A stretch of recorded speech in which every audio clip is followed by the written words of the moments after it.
I'm Huang Lihui. I'm from South China University of Technology. Today, I'm presenting my literature review on the gentrification and urban inequality in digital age. I will follow this structure to explore the research question. As digital technology delves into our daily life, will cities become more equal, or could it lead to new inequality? Under the theme of gentrification and urban inequality in the digital age. In this literature review, gentrification is the primary urban process I study. Digital age is the context of this topic's discussion. Here, I will focus on a new urban phenomenon in the digital age, the digital nomad. I will use it as an entry point to discuss its relationship with gentrification and how it reshapes urban space globally. Examine the effects of digital age on gentrification and urban inequality. These are the reference materials I use to analyze these issues. First, we need to define and understand what is digital age. Based on interpretations by Sassen and Beniger, globalization and digitalization are often linked with the dispersion and fluidity of cities, presenting major challenges and changing trends that cities will face. The development of information technology is not a sudden phenomenon, but has a long historical background. With technological progress, especially the spread of the internet and mobile communication, work and lifestyle have become increasingly flexible. Information technology profoundly impacts social organization and individual lives. Sassen's work pioneeringly addresses the spatial organization of capitalist production in a few global cities. So in conclusion, we can find the development of globalization and digital technology not only changes the pace and scale of urbanization, but also makes urban phenomena more complex and diversified. Based on these characteristics, I choose a city phenomenon arising in the digital age, digital nomad, to understand how globalization and technological development affect the gentrification process and give it new meanings and characteristics. From this, based on the insights provided by McElroy and other scholars regarding digital nomads, I have identified the following four characteristics. First, digital toolkits. The phenomenon of digital nomads is a product of the digital age, freed by the development of information technology, the spread of the internet, and the portability of mobile devices. Second characteristic is mobility. The digital age has given people more flexibility and freedom. And the third one is lifestyle migration. It reflects the trend of integration work and life in the digital age and the challenges digital technology poses to traditional work models and geographical location. The last one is uneven global labor division. It shows some views the arrival of digital nomads negatively, seeing them as an unregulated mobile group that may exacerbate urbanization, leading to the displacement of original residents. Linking these characteristics with the digital age mentioned before, we can see that the development of digital age provides a foundation for the survival and development of digital nomads, whose lifestyle and choices in return affect the social structure and development direction of cities.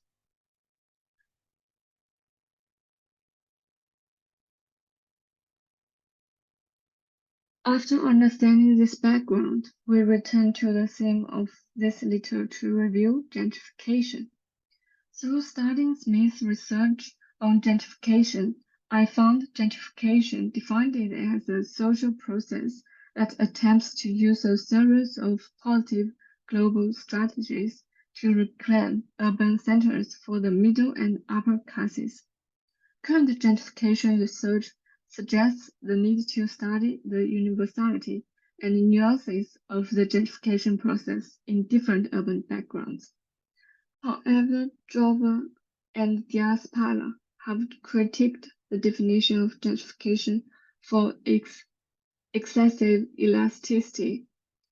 They think this broadening of gentrification could lead to a loss of civility and nuance in describing urban process. So we can see the complexity of gentrification and its emphasis on the necessity of focusing on its global significance in contemporary urban study. Besides, we can observe the primary trajectory of the gentrification research since the 21st century and find something new about gentrification. First, in the early 21st century, the main causes of gentrification are the neoliberal system upholds free competitions for capital, and the economies of developed countries in Europe and the United States continue to soar. Then, from 2009 to 2014, the free market mechanisms have been severely impacted, and developed Western countries are rethinking the role of government governance. During that time, calls for spatial justice in cities are gradually returning to mainstream research. Finding a public policy balance between the dilemma of gentrification and impoverishment is a key to achieving sustainable urban development. As time advances to the present moment, as developing countries are experiencing a wave of rapid urbanization, many scholars have argued that when complete urbanization is achieved on a global scale, the natural realms of land, sea, and atmosphere are instrumentalized and operationalized to serve capital growth. As a result, the phenomenon of green gentrification, tourism gentrification, rural gentrification, and transnational gentrification have been discussed more. So, what is transnational gentrification? Hayes and other scholars interpreted transnational gentrification highlight mobility as a city-changing process triggered by the influx of high-income transnational migrants. This is not just a result of global rent gaps, but also relates to global housing fantasies and the enhanced transnational mobility supported by digital platforms. So I believe that the discussion how mobility intertwines with gentrification in the digital age can help examine the global relations of inequality. By examining the phenomenon of digital nomads in the urban context, which arise from the impact of the digital age, we can better understand how digital technology and global connectivity are reshaping urban landscape, as well as how they affect urban inequality.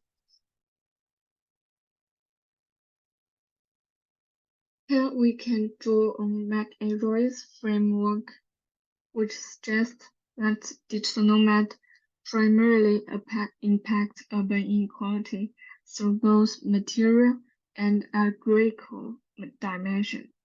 To observe the manifestation of urban inequality in the digital age, material disposition is primarily manifested as a mix of local and transnational real estate interests working to attract higher income lifestyle migrants and tourists, often from higher income countries, to lower-income urban spaces in order to increase their exchange value.